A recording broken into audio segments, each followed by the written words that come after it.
This was a pretty good movie, but was a few weird things about it. Like the whole that he killed his friend's hamster for whatever reason. And the scene with him killing Garrett was pretty cool scene. But then it felt kind of weird. Because he's screaming and emotional, like, why'd you make me do that? And he just calms down and says, oh, he was getting annoying anyway. It was a bit weird. But I don't know why he would kill his friend's hamster. I mean, he was already shown to be a psychopath, so that's probably why. But it was still weird. And, the whole thing with Garrett, they try to make him a sympathetic character, even though he does, several messed up things during the movie. Because, for whatever reason, they keep going back to Truth and Dare. For a little bit in the movie, they get rid of it, but the Truth and Dare stuff was kind of stupid. Anyway, Garrett dares Luke to, go touch her boob. Garrett, the guy that later is just like, oh, it was just peer pressure, and he's not that bad of a guy. He didn't know it was going to go this far.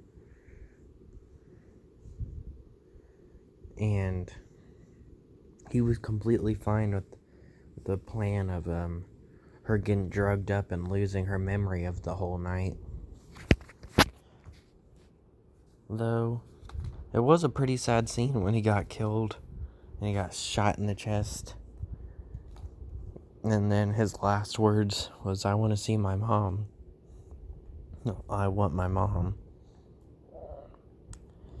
And the ending was pretty good, though I don't understand why the paramedics didn't really say anything.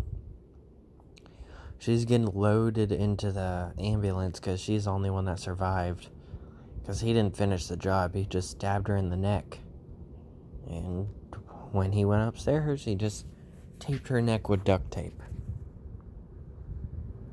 Even though the other two people he killed, he let one guy's head explode with a bucket over something that happened in the beginning of scene about Home Alone and his theory that it would kill somebody if they did it, not just knock them back. And then her ex-boyfriend Jeremy, who gets choked to death. He just attaches it to this lawnmower, I think, drives it, and lets Jeremy choke to death. And then for her, he just stabs her in the neck and leaves her with something to tape up the wound. So anyway, back to the paramedics thing. She's getting loaded into the ambulance, right? And she just flicks them off. The paramedics were just talking, and you see them right by there. So I thought it would have been funny if they, said, who is she flicking off? And then, maybe the other paramedic would say she's delirious. And then there's actually a bit of a creepy scene. It ends with that scene, right? But if you watch a little bit of the credits, there's a scene of him asking to go to the hospital because he's worried about Ashley. So he's probably about to go finish the job. Though we don't know for sure. So, yeah, it was a good movie. Man, they made this guy super unlikable. For being a kid, he was a great actor. He played a psychopath pretty well. And I could tell that the way he was acting during the movie was supposed to be, his character watching, horror movies, and he learned to act like that during horror movies. Like the whole knocking the guy out with a bat, and then he just dances. Yeah, it was a good movie, though. He was such a creep in this movie.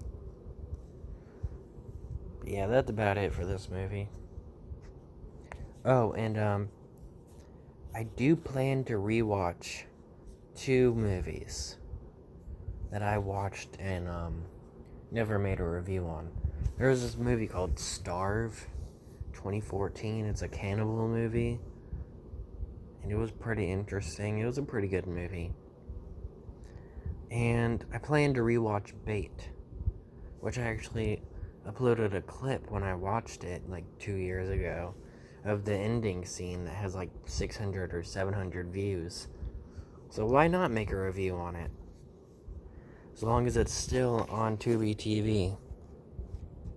It was a pretty good movie. And yeah, that's about it. Oh, and actually, I'm on Titans right now. I'm rewatching it because season 3 came out, and I've already gotten stuff spoiled for me. So I need to hurry up and get this stuff binge watched. And I'm on episode 9 right now of season 1, so I'm about to make a review for season 1 whenever I get to finish it.